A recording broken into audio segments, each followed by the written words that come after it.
조갑제 TV 시청자 여러분 안녕하십니까. 2025년 4월 20일 오후 4시입니다. 형식상 한국의 이른바 보수 세력을 대표한다고 하는 사람이 두 사람입니다. 이제 전직 대통령이 된 윤석열, 그리고 한때 대통령 권한대행 국무총리였던 황교안, 두 검사 출신인데 이 두 사람이 공통점이 몇 개가 있습니다. 첫째 공통점은 대통령 또는 대통령 권한 자리에 올라서 이 국가 단위의 통치를 해본 경험자라는 뜻입니다. 그러니까 최고 자리에 올라간다는 뜻이죠. 그런데 두 사람은 군대에 가지 않았습니다. 보통 한국인 남자의 경험상 아주 특이한 경우입니다. 또 두 사람의 공통점이 있습니다. 부정선거 음모론자입니다. 대통령 또는 대통령 권한대행을 지낸 사람, 군대 안 가고 그리고 부정선거 음모론에 빠졌다. 뭔가 이상하지 않습니까? 그런데 군대 안 간 경험과 부정선거 음모론에 빠진 이것은 어떤 연관성이 있다고 생각합니다. 군대 가서 총을 잡고 적과 몸으로 대치하는 경험을 하면은 망상에 빠지지 않습니다. 헛소리를 하지 않습니다. 사람이 가장 엄숙할 때가 손에 무기를 잡았을 때입니다. 즉 총을 쥐었을 때입니다. 그 방아쇠 잘못 당기면은 남도 죽고 자기도 죽습니다. 총을 든 순간부터 사람은 정신을 차리게 됩니다. 기울을 갖게 되는 거죠. 그리고 장난을 치지 않게 됩니다. 윤석열 대통령이 군대 갔다면은 병정놀이 같은 비상계엄 선포는 하지 않았을 것이라고 생각을 합니다. 그런데 최보식의 언론을 운영하는 최보식 기자, 조선일보 사회부장 출신인데 이분이 최보식의 언론에 아주 재밌는 포인트의 글을 하나 올렸습니다. 이걸 소개해 드리려고 그러는데, 지금 여야 대선 후보 중에서, 여야 대선 후보면은 이제 11명입니다. 병장 제대자가 한 명도 없다는 겁니다. 병장에 이렇게 포인트를 맞췄는데, 국민개병제에서 사병으로 근무를 하게 되면은 제대 또는 전역할 때 병장이라는 계급장을 내려놓고 그러니까 예비역 병장이 되는 거죠. 예비역 병장. 저는 공군 사병으로 지원을 해서 근무를 했는데 3년 4개월을 했습니다. 정확하게 3년 4개월을 근무하면서 예비역 병장이 되었습니다. 지금도 군번을 기억합니다. 327550입니다. 그래서 병장 하면은 한국의 남자들은 상당히 친근감을 느낍니다. 그런데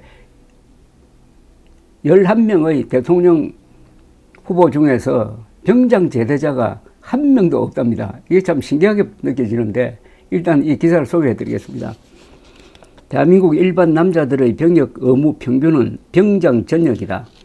짝대기 하나 달고 박박 기는 쫄병에서 시작하여 30여 개월 남짓 짬밥을 먹다가 작대기 4개 달고 병장 거시기는 며칠 몇십으로 전역의 명을 받고 이에 신고합니다. 필성하면서 사회로 복귀하는 것이다. 하지만 조기 대선의 각 당 유력 후보들, 여성 후보 제외를 보면 놀랍게도 병장으로 제대한 이가 한 명도 없다. 군 면제, 보충역, 병역 특례, 법무 의무 장교들이다. 이들의 기준에서 보면은 우리 사회의 평균인 병장 제대가 아주 예외적인 것이 된다.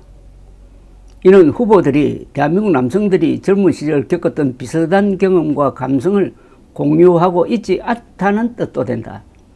각자 개인적 사정과 이유가 있겠지만 어쨌든 우리 서민들의 평균에서 벗어난 특별 케이스인 셈이다. 민주당 후보의 경우 이재명과 김경수는 아예 군대를 가지 않았다. 군대가 어떻게 생겼는지 병영 생활이 어떤지를 모르고 술자리에서 군대 이야기를 해본 적이 없다는 뜻이 된다. 이재명 후보는 소년공 시절 프레스 기계에 끼인 왼팔로 인해 장애 6급을 받아 군 면제가 됐기 때문에 이해된다. 가고 싶은 마음이 있었는지는 모르나 갈 수 없었을 것이다. 김경수 후보는 근위지절 강직, 손가락 근육이 뻣뻣하게 굳어지는 증상 사유로 병역을 면제받았다. 서울대 재학 시절 자동차 부품 공장에서 노동운동할 때 기계에 왼손 검지가 찍혀 접합수술을 받았지만 그 부위가 온전치 않다는 이유로 군대에 가지 않았다.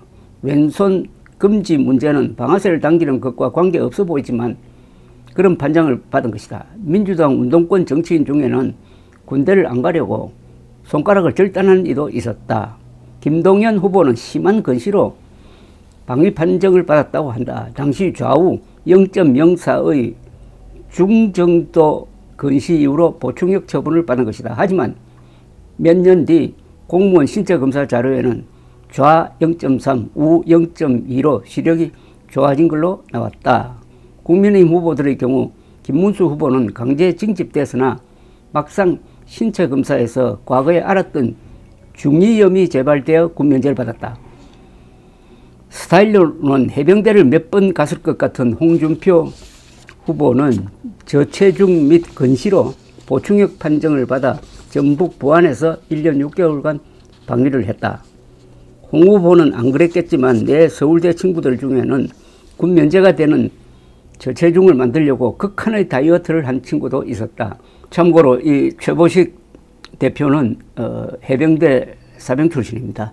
한동훈 후보는 사법연수원 수료 후 강원도 강릉에서 공군 군법무관으로 근무해 대위로 전역했다. 안철수 후보는 서울 국군 의무사령부에서 해군 군의관으로 39개월간 복무했다. 우리 사회 남자들 중 0.01% 정도에게만 주어지는 병역 의무 방식이다. 개혁신당 이준석 후보는 산업기능요원 병역특례로 군 복무를 마쳤다. 2010년 지식경제부의 소프트웨어 마에스트로 1기 선발 과정에 지원해 합격했다고 한다. 이들 후보 중에는 한 번도 총을 제대로 안 잡아본 이들도 있을 것이다. 그리고 이들 중 한 명은 1개월 반쯤 뒤면은 분당국가의 군 최고 통수자가 된다. 군 면제자였던 윤석열 전 대통령은 남북 대치 상황에서 군을 동원한 계엄 불장난까지 했다. 병장 제대자가 한 사람도 없는 여야 대통령 후보 군, 여러 가지 생각을 하게 합니다. 군 경험을 자랑하자는 건 아닙니다. 군 경험이 인생에 중요한 영향을 끼친다는 것은 분명합니다. 감수성이 가장 발달하고 체력적으로도 가장 활동이 왕성할 때 한 3년 정도 군대에서 생활을 하면서 총을 들고 나라를 지키는 일에 종사한 그 경험, 특히 총을 잡은 경험은 평생을 간다는 거죠. 그래서 군 경력이 이 대통령 자격과 이렇게 연결되어서 여러 분 이렇게 논의되고 하는데 좀 이상한 게 이 흔히 보수 세력 또는 보수당의 대통령 중에서 군대 안 간 사람들이 많습니다. 김영삼 전 대통령, 이명박 전 대통령, 그리고 윤석열 전 대통령, 이 세 분은 보수 대통령으로 칭해지는데 군대 안 간, 총을 잡아본 경험이 없다는 아주 특이한 면을 가지고 있습니다. 대한민국 남자로 태어나가지고 군대에 간다는 것은 의무이기도 하지만 어떻게 보면은 특권입니다. 총을 잡아서 나라를 지킨다는 이 경험은 한국처럼 또는 이스라엘처럼 안보가 가장 중요한 일종의 삶과 죽음을 가르는 그런 상황에서 할 수 있는 아주 특이한 일인 것입니다. 이 특이한 경험이 일반화 되어야 그런 나라가 단단하게 지켜지는 것입니다. 월드 해피니스 리포트라는 그 랭킹을 보면은 이스라엘이 하마스 전쟁을 겪으면서도 세계에서 가장 행복한 국민들이 사는 나라로 꼽힙니다. 4등, 5등, 뭐 한 6등 이렇게 합니다. 항상 탑 10에 들어갑니다. 그러나 한국은 이스라엘보다 1인당 국민소득이 많고 나라도 크고 하는데도 행복도 조사에서 한 50몇 등 이렇게 왔다 갔다 합니다. 이것은 자주국방하는 사람들이 느끼는 그 자부심이 행복도와 바로 연결된다. 또 한국처럼 군대는 가는데 이 나라의 분위기가 국방을 미국에 의존하고 정치인들은 안보를 빼고 이권싸움에 열중하는 이런 분위기가 사회 전반적으로 영향을 줘가지고 잘 살기는 하는데 불평, 불만이 많고 갈등이 많아가지고 자부심을 느끼지 못하고 행복을 느끼지 못한다. 이런 걸 본다면 앞으로 이제는 병장 출신 대통령의 등장을 한번 기대해 봐야 되겠습니다. 감사합니다.